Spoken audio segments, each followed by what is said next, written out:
all-new superhero story not based off a Marvel or DC comic is dropping on Amazon Prime this weekend. It stars Sylvester Stallone, so let's talk about it.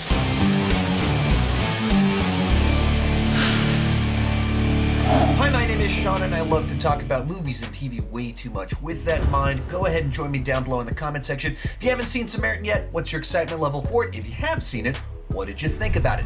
Now, this is a movie that I've been very excited for a couple of years now. Ever since Stallone started posting photos from the set and he wrote kind of the basic premise of the film, I was immediately intrigued. Right off the bat, I love superhero stories. Naturally, I'm the target audience. Second, stars Stallone, my favorite actor. So, favorite actor in one of my favorite genres, match made in heaven. Third, it's directed by the guy that directed Overlord several years back. That was this very cool Nazi zombie movie. So the idea that he's doing a superhero movie starring Stallone and it's not based off Marvel or DC, I was immediately interested. Now I've finally seen the film. What did I think about it?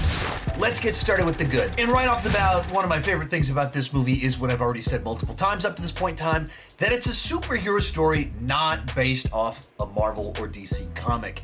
And what that means is that the mythology isn't familiar. It's not a character we already know. It's not a world or tone that we're familiar with.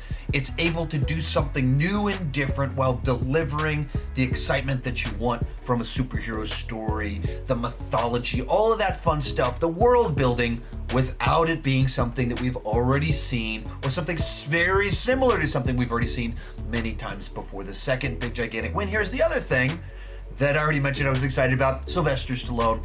He is my favorite actor of all time.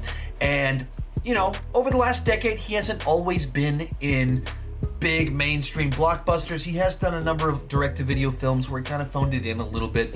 But the movies like this where he actually kind of produced it, he shows up, he brings his A game. This is about as much of a Hollywood veteran as you can have.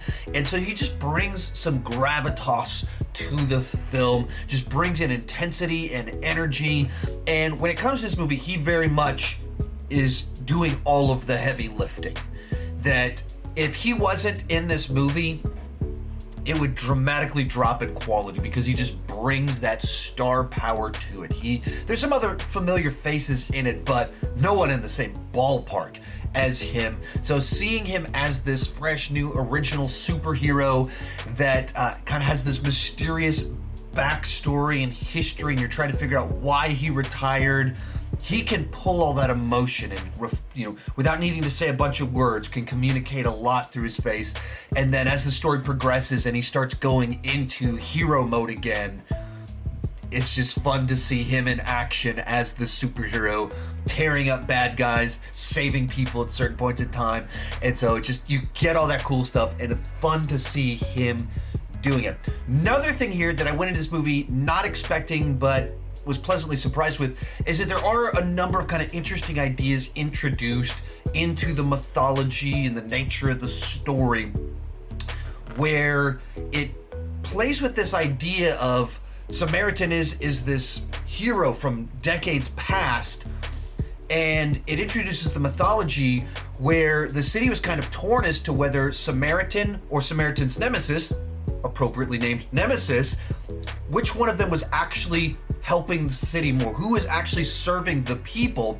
Kind of introduces a number of these interesting ideas like that of perspective and how all of that works, and the city's kind of torn. And it's almost like team sports in regards to these two superpowered individuals, and kind of how that plays out in the present timeline, and how the mythology affects people and why they care about what they care about, and their motivations. There's all these kind of ideas tied into it that were just something new to pour into the comic book movie genre. And final big one here is that when it comes to like this oversaturated comic book movie genre where so many of them are trying to copy the Marvel formula, trying to lean more and more into comedy and being as broadly accessible as possible, this one kind of goes the opposite direction, and it makes for a much more grounded real world setting where it's a made-up city where they're at, but it's not a clean world, it's not sci-fi, it's this poverty-stricken city desperately in need of hope and help, and it just feels like a real nasty place. It just happens to be a city where superheroes at one point in time were there trying to save the day, or potentially trying to destroy the city, depending on your perspective on the actions of the different individuals. And so it just feels so different from all of these mainstream blockbusters, while having the superhero stuff that I enjoy, an actor I love seeing in movies and TV shows and things like that. I guess he's not really in TV shows. He's going to be in the near future, but he isn't quite yet. So it just has a lot of things that I enjoy, a fresh version of them. Fortunately, it wasn't a great version of them, so let's move on to the bad. And the big thing here is that the movie sabotaged itself by focusing on intrigue rather than depth. It treats Samaritan, his backstory, why he went into retirement, as this mystery to be solved rather than as a character to be explored. And I think it would have been much more compelling as this character study and journey, rather than as this mystery that I don't think paid off very well. Because when you treat someone's backstory, their motivations, their thoughts, everything is such a mystery. They're always at arm's length. You never feel like you really get to know them all that well. And that's what this movie kind of does. So you have this great actor that can communicate so much with his face, but instead of really diving into that and getting to know him and giving him an arc and transformation of sorts, it's treated too much as a mystery, to have intrigue, like what's going on here, what's the backstory. And I think if we just kind of revealed some of that much sooner, we could have just spent time with the character more. Even along those same lines, we don't really get to see him much in action until the third act, and a lot of that is because of the way they decided to structure the revelations and the backstory, and why did things happen, why did he retire, all that stuff.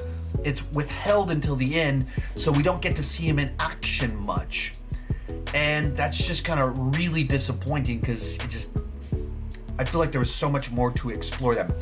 It actually felt to me like a pilot to a TV show I'd be interested in, but there's no rest of the show.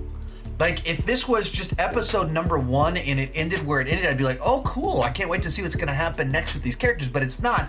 It's supposed to be this self-contained story, and it was pretty unsatisfying on the whole for me.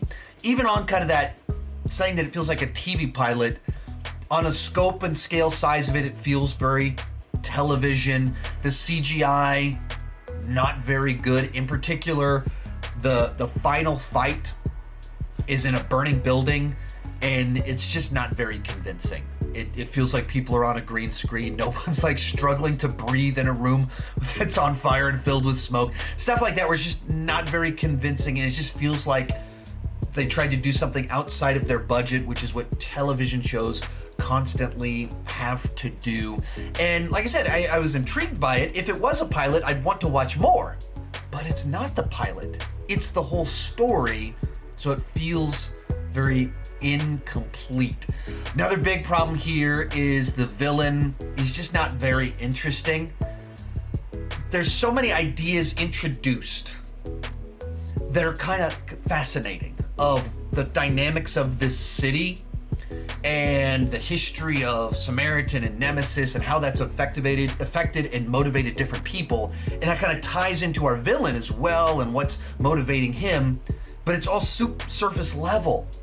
It's an idea that they put out there, and that's what they use as their motivation for a villain. They put it out there, but they don't give it any depth.